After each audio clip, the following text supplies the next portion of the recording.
Welcome to the program. Yesterday, an interview that Tucker Carlson did while he was in Russia was released. It was about 20 minutes, and I applaud everyone for having a conversation. Tucker has said many times it's important to see and understand how our adversaries view us. Well, that wasn't clear in this. He just diagnosed a problem, as Aleksandr Dugin always does, and enough to open a door to people, have people say, oh, well, I think I might agree with that. It is really important what Tucker has begun. We have to now continue that conversation so people on our side will not fall victim to this guy. They talked about how his books, people want his books to be banned. I don't. I want you to read him in his own words. There will be stuff at the beginning of the book you'll go, yeah, he knows me. And then by the time you're at the end of the book, you're like, this is a horror show, literally a horror show.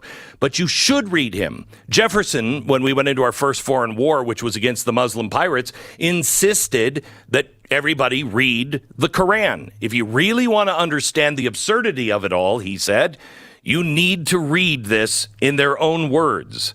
Now let's get down to it. So let me play just a little bit of what he said to Tucker yesterday, and we'll start there. Here's a clip from the Tucker Carlson interview with Aleksandr Dugin.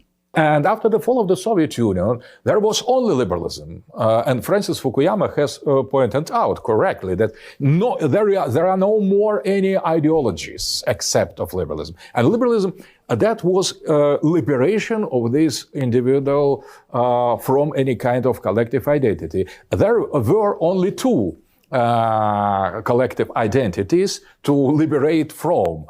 Gender identity, because it is collective identity. You are man or woman collectively, so you could not be alone.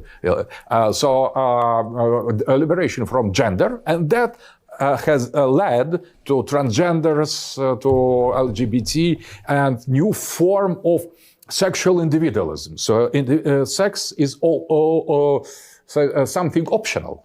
And that was not just deviation of liberalism. That was necessarily elements of implementation and the victory of this liberal ideology. And the last step that is not yet totally made is liberation from human identity, humanity optional.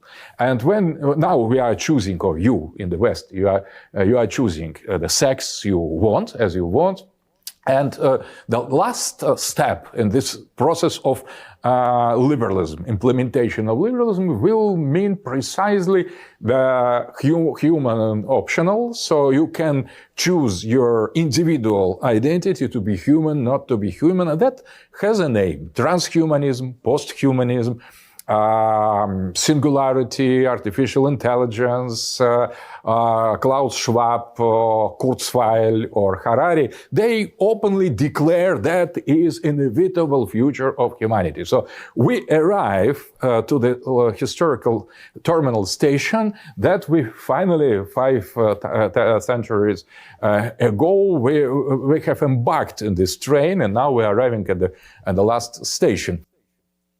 So what he's saying here is that liberalism, meaning the classic liberalism where you're an individual, it's not collective, et cetera, he says the inevitable end is progressivism and then some dystopian future.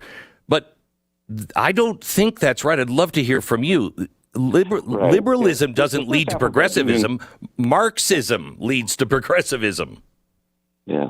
The first half of the Dugin clip, I think, is correct. The second half is a massive equivocation. I think philosophically he should know better. I think he's doing some tactical rhetoric against the West in talking about the transgenderism. So let's take those two in part. So first part is fall of the Soviet Union. I think Dugin is exactly right that what played out in the 20th century left only some sort of liberalism standing in the field. The 20th century was a huge ideological battle. I think Dugin's analysis is correct. It's the kind of analysis I've argued and many other people have argued as well. The 20th century was about some sort of liberalism versus some sort of fascism or National Socialism versus some sort of Marxist communism. We fought world wars. We fought Cold Wars. We fought many trench warfare ideological wars as well.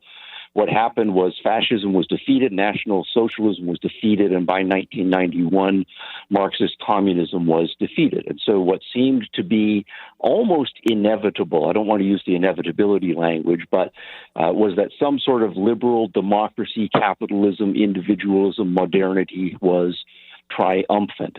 So I think that part is exactly right.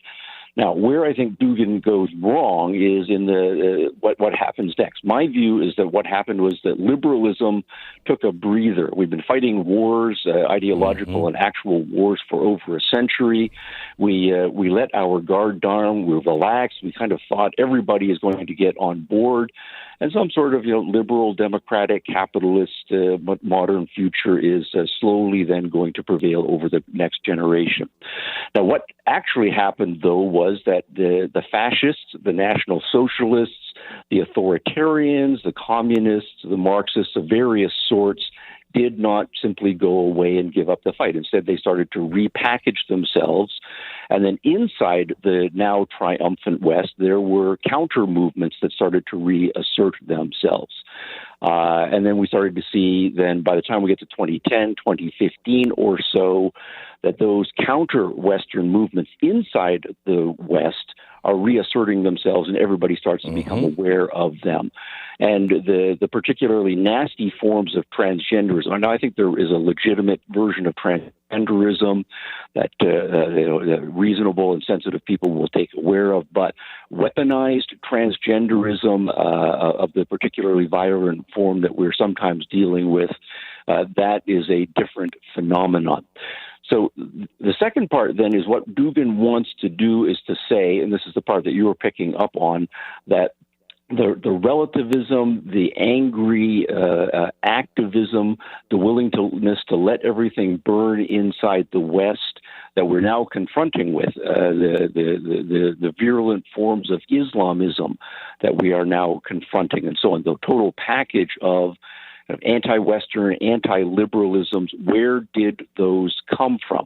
Now, I agree, those are pathological, they are very destructive, but what Dugin is offering is a thesis that says that those anti-liberalisms are themselves an outgrowth of liberalism, and that I think is simply false. So when he says, an end to modernity and liberalism, he's actually, one of the first things I found about Dugin that opened my eyes was his statement that that fascism with Mussolini, he says, was a very brave person, as was Hitler, but it didn't work. But they understood that international communism was not good. So they went for national communism or socialism, which became fascist. And he said where the two of them went wrong was they offered too many compromises. Exactly. He said the future, the future is fascism without compromise. Yeah, exactly. That's a little terrifying. So this is 1990s Dugin in the first decade after the fall of the Soviet Union. And he's a strange character right at this point. He's already adopted various forms of Nazism in the 1980s. And at this point, he's not a young man. He's in his late 20s. He's in his early 30s. So he's a mature thinker. He hates liberalism already. He hates modernity. He hates the West in its entirety. At the same time, he's dissatisfied with a lot of what's going on in the Soviet Union, its version of communism and Marxism. When the Soviet Union falls, though, he is co-founder of a national Bolshevik party. And the Bolsheviks, of course, were Lenin, Stalin, Trotsky, and so on. So it's a reworking of a kind of communist Marxism, but the nationalism is important there for him. And he then, within a few years, settles on saying what we need to do is just rework fascism. So he is widely and explicitly admiring of Mussolini, and some of the German fascists of the 1920s and early 1930s. And he publishes an article in 1997 called Fascism, Borderless, and Red. The red part means blood, and it means a little bit of incorporation of Marxism. That's going to be a bloody, violent revolution that we need. And the borderless part is also there, that we need to expand Russia's border. We need to be expansionist. What we need is a kind of national socialism. And he takes the socialism seriously, economic control.